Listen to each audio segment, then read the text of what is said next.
Finally, candidate Jared Thomas from West Lafayette. How y'all doing today?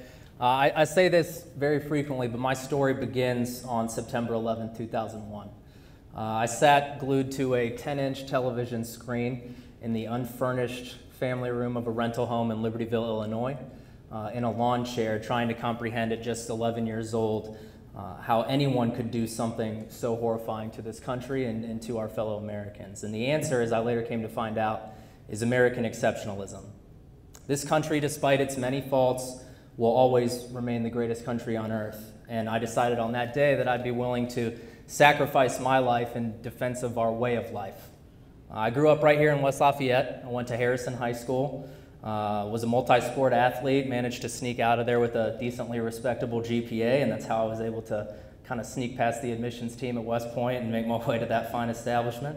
But to this day, some of my fondest memories are the drives to and from school, past the cornfields and on the back roads of the heart of America.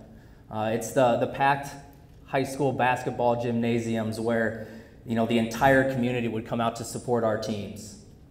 I remember the passion, I remember the cohesiveness, I remember the cooperation, because in Indiana, our parents, teachers, and coaches teach us to work hard, cooperate, and love thy neighbor. Those lessons served me incredibly well through the following decade in the military, and West Point kind of took whatever natural leadership ability I had and they honed it. West Point further instilled the values of duty, honor, country, and it further instilled the necessity of camaraderie.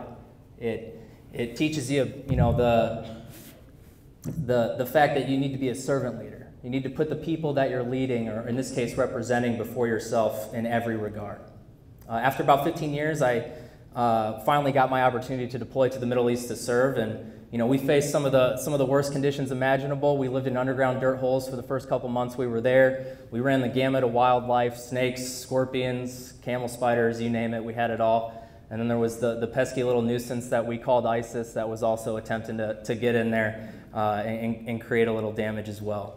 But the lessons I learned from those young men that I served with, facing the most austere conditions imaginable and with their very lives at risk, those are the lessons that sustained me in this battle in the political arena.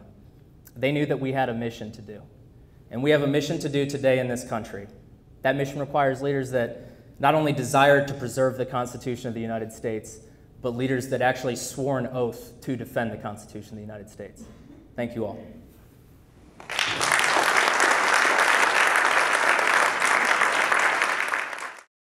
The final word of Jared Thomas. This campaign is probably unlike any other you've ever seen. I'm a 28-year-old veteran that came directly from 9 years of service in the military arena and went straight into the political arena. We were told early on that we have no chance whatsoever of winning this race unless we're able to raise over $1 million. I think that's complete and utter nonsense. I'm going to try my very best to win this race with $50,000 or less. That's the cap we set on it. And I'm going to do it through hard work and sheer determination. It is well past time we lifted up a candidate willing to reestablish political office as a servant's office, as a volunteer's office. We have a real opportunity here to send a message to the rest of the country, and that message is this: we're tired of it. This is about so much more than politics. It's about the character of this nation and the character of the folks that we send to represent us. Here in the 4th District, we are going to set the example by electing a representative whose loyalty to this nation transcends any loyalty to political parties, lobbyists, and special interest groups. Politics as usual has come and gone, as our president has proven in the past year or two. And I believe that I can be the example that servant leadership still has a place in our political system. Since January, I have personally been to over 10,000 4th District homes. I will not stop until I reach 30,000. I'm not sending volunteers to these houses. I'm going myself. I'm reaching over 400 Hoosiers every single day. I'm listening to them.